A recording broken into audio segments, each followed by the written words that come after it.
Assalamualaikum warahmatullahi wabarakatuh. Alhamdulillahi rabbil alamin, wassalatu wassalamu ala ashrafil anbiya'i wal mursalin, sayyidina wa maulana Muhammadin wa ala alihi wa ashabihi wa man da'a bi da'watihi wastanna bi sunnatihi ila yaumi liqa'i rabbih wa ba'du. Subhanaka la ilma lana illa ma 'allamtana innaka antal alimul hakim. Rabbi shrah li sadri wa yassir li amri wa hlul 'uqdatam min lisani yafqahu qawli. Yang sama-sama kita hormati pengerusi masjid, hadirin hadirat, muslimin muslimat, insyaallah kita semua dimuliakan Allah Subhanahu wa taala. Amin ya rabbal alamin. Ada setengah golongan bahkan agama yang mengatakan bahawa hari kiamat itu tidak ada, kerana alam semesta ini qadim, kekal abadi. Maka dibantah dalam sifat 20, wujud, qidam, baqa, mukhalafatuhu lil hawadis, yamuhu binafsihi, wahdaniyah, qudrat, iradat, ilmun, hayat, sama', basar, kalam.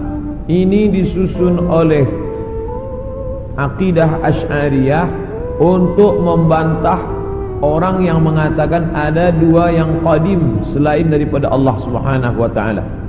Yang wujud sebenar wujud Allah, sedangkan kita wujud kerana kita diwujudkan. Ada yang maha mewujudkan, yaitu wajibul wujud Allah. Wujud qidam, kekal. Yang qidam itu qadim Allah Subhanahu wa taala. Bila ada orang mengatakan bahawa alam ini qadim, maka syiriklah dia, kerana ada dua yang qadim, Allah dan alam. Maka dalam Islam kita diajarkan an tu'mina billah wa malaikatihi wa kutubihi wa rusulihi wal yaumil akhir, bahawa dunia akan berakhir dan kita semua akan mati dan alam semesta ini akan hancur. Maka Syekh Muhammad Abduh memulai tafsir Al-Manar tidak dari Al-Fatihah, tapi daripada juzuk 30 Amma Yatasa'alun. Sebab juzuk 30 itu banyak bercerita tentang hari kiamat.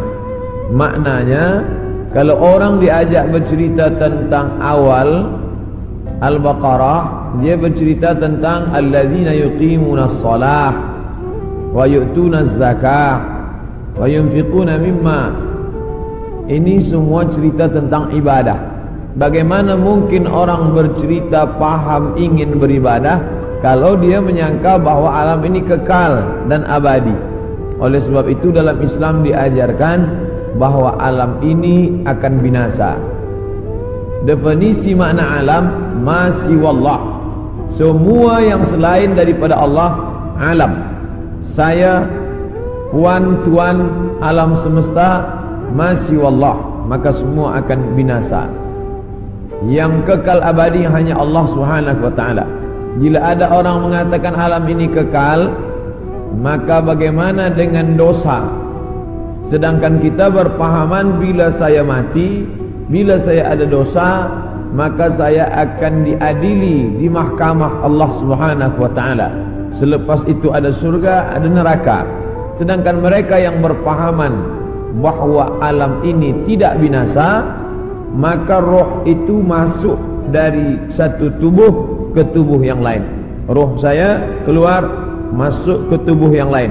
Boleh masuk ke tubuh manusia, jasad manusia, boleh pula jasad haiwan yang dikenali dengan reinkarnasi. Masuk roh dia ke tempat yang lain. Ini di antara pahaman yang meyakini bahawa alam ini tidak berakhir. Maka ada tiga agama yang disebut samawi, sama langit, walaupun sudah mengalami perubahan, tapi ada persamaan kita dengan mereka. Sama-sama percaya Allah, sama-sama percaya ada Rasul Nabi utusan Allah, dan sama-sama bahawa dunia akan kiamat, maka datanglah hari akhirat. Islam, Yahudi, Nasrani. maka mereka disebut dengan samawi kerana ada 3 titik persamaan. Maka bila kita buka Quran juzuk 30 bercerita tentang alam akan berakhir. A'udzubillahi minasyaitonirrajim. Idza as-samaa'u fatarat, ketika langit terbelah. Sekarang ada isu global warming, panas. Mengapa panas dunia ini? Mereka berkata bahawa lapisan yang melindungi kita di atas ozon mengalami penipisan atau bocor. Tapi yang terjadi, kata Allah SWT, idza as-samaa'u fatarat, langit terbelah. Sekarang bila ada batu besar yang akan menimpa kita dari luar, dia tidak akan mungkin sampai ke Kuala Lumpur, sebab dia akan habis kerana ada lapisan yang dibangun Allah, yang dibina. Dalam Al-Quran dikatakan wa banaina fawqakum sab'an shidada, kami bina di atas itu, ada fawqakum di atas kamu, sab'an 7 lapis, shidada binaan yang kokoh dan kuat. Itulah mengapa kita sampai hari ini aman, tidak ada yang mengganggu dari atas. Dari bawah pula Allah berfirman dalam surat An-Naba juzuk 30 surah yang pertama, wal jibala autada, wal jibal bukit-bukit, autada sebagai pasak. Bila tiang khemah tidak mungkin tumbang kerana ada pasak, maka bumi ini pun sama dengan kain yang menutup meja. Inilah kerak bumi bagian atas, dia menutup meja. Sebenarnya dia bergerak. Mengapa dia tidak bergerak? Kerana ada paku-paku yang membuat dia terhunjam ke dalam sehingga dia tidak bergerak liar. Maka paku itu adalah wal jibala autada, bukit-bukit sebagai pakunya. Nanti sampai masanya paku itu akan tercabut. Itulah yang disebut Allah wa takunul jibal kal ihnil manfush, bukit-bukit tercabut seperti bulu kambing dihembus angin. Bulu kambing dihembus angin, manakala bulu kambing dicukur ingin dibuat menjadi baju kain musim sejuk. Kerana orang Arab mengalami rihlatas syita, musim sejuk, wasaif, musim panas. Sejuk bersangatan, hanya bulu kambing yang boleh membuat tubuh menjadi tahan. Mereka cukur bulu kambing, diletakkan di atas tikar, datang angin kencang berhembus. Wa takunul jibalu kal ihnil manfush. Bila bulu kambing, bila bukit-bukit yang besar itu tercabut seperti bulu kambing, maka bumi pun bergerak dan kita di atasnya pun bergoncang.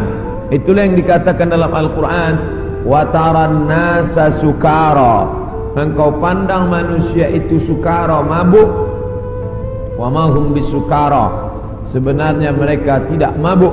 Bila kita tengok ada orang mabuk, dia berjalan bergoncang, begitulah bayangan nanti hari kiamat terjadi. Wa taran nasa sukara, engkau lihat mereka mabuk. Wa ma hum bisukara, sebenarnya bukan mereka itu mabuk. Walakinna azaballahi syadid, tapi azab Allah amat sangat keras, sehingga seakan-akan mereka mabuk. Kerana bumi bergoncang, daun-daun bertiup dan pokok-pokok kayu tumbang. Idza sama'un fatarat wa idzal kawakibun tasarat, apa yang ada bintang gemintang seperti tasbih yang diputus, maka berjatuhanlah dia.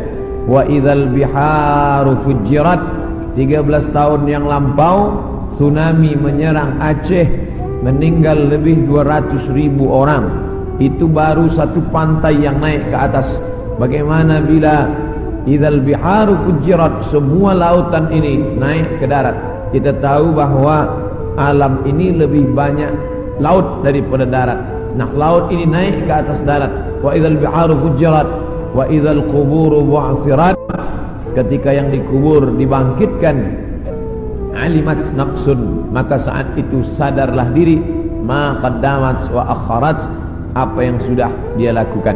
Itulah gambaran dalam Al-Quran dalam banyak surah. Idza syamsu kuwirat, ketika matahari digulung. Idza sama'un fatarat, kita langit terbelah.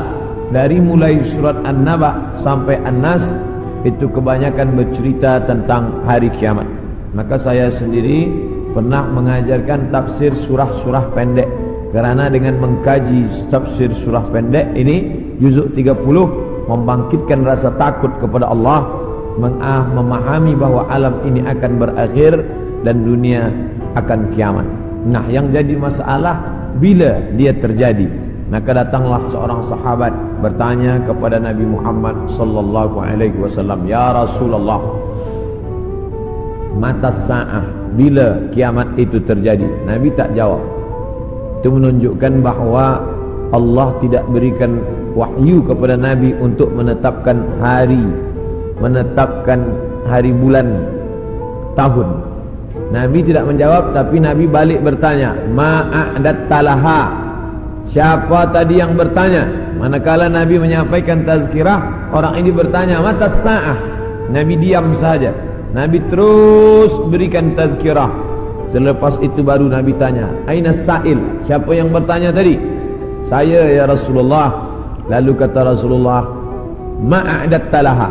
Apa yang sudah kau siapkan untuk hari kiamat itu?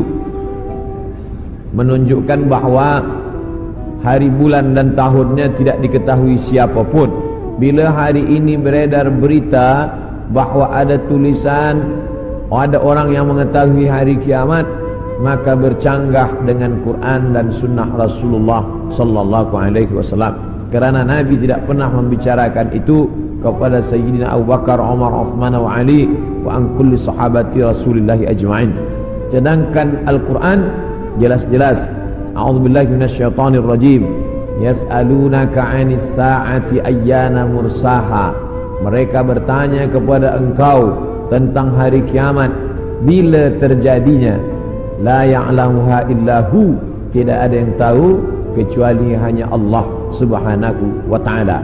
Tapi masalah tanda-tandanya, maka Nabi banyak bercerita. Tanda-tanda ini dibagi dua. Ada tanda yang bersifat fisik, nampak. Di antaranya ucapan Nabi, tatawul al-bunyan, berlomba-lomba membuat bangunan tower yang tinggi. Itu sudah tampak hari ini. Bahkan Imam Sun'ani menyebutkan, bila ada binaan, bangunan yang lebih tinggi daripada Jabal Abi Qubais, salah satu tanda hari kiamat. Hari ini kita melihat Jabal Abi Qubais dulu bukit yang paling tinggi di samping Ka'bah. Hari ini Jabal Abi Qubais lah yang paling rendah. Jabal Abi Qubais di belakang bukit Safa. Bila kita naik ke atas bukit Safa, ingin memulai sa'i menghadap ke arah kiblat, tepat di belakang kita Jabal Abi Qubais yang dipotong, dikerat, kemudian di atasnya dibina istana Raja Fahad. Dulu kerana Makkah itu seperti kuali, lalu kemudian di tengah itu Ka'bah, maka bukit-bukit di sekeliling yang paling tinggi adalah Jabal Abi Qubais. Hari ini Jabal Abi Qubais paling rendah, ditambah gedung-gedung tinggi dan Zamzam Tower paling tinggi. Maka ini salah satu tanda fizik yang nampak oleh mata. Lalu kemudian tentang bagaimana seorang ibu antalidal amatu rabbataha, seorang budak hamba sahaya melahirkan tuannya. Ini pun juga fizik, nampak dia oleh mata. Ada dua makna bahawa seorang hamba sahaya melahirkan tuannya. Yang pertama maknanya ketika umat Islam berkuasa, lalu kemudian dia menguasai suatu kawasan, maka perempuan-perempuan itu menjadi budak, dan budak-budak ini melahirkan anak-anak yang merdeka. Maka maknanya Islam punya kekuasaan yang luas. Akhirnya ibunya budak hamba sahaya, anaknya orang merdeka. Makna pertama. Sedangkan makna yang kedua adalah antalidal amatu rabbataha, maknanya seorang ibu melahirkan anak dan anaknya menderhaka, sehingga seolah-olah ibu menjadi budak dan anak menjadi tuan. Ini pun fizik, nampak dengan nyata. Saya termasuk suka mengkaji tanda-tanda yang tampak, tapi sebenarnya yang lebih condong daripada hadis-hadis itu adalah bukan benda, tapi condong kepada maknawi, makna yang terkandung di balik suatu ucapan Nabi sallallahu alaihi wasallam.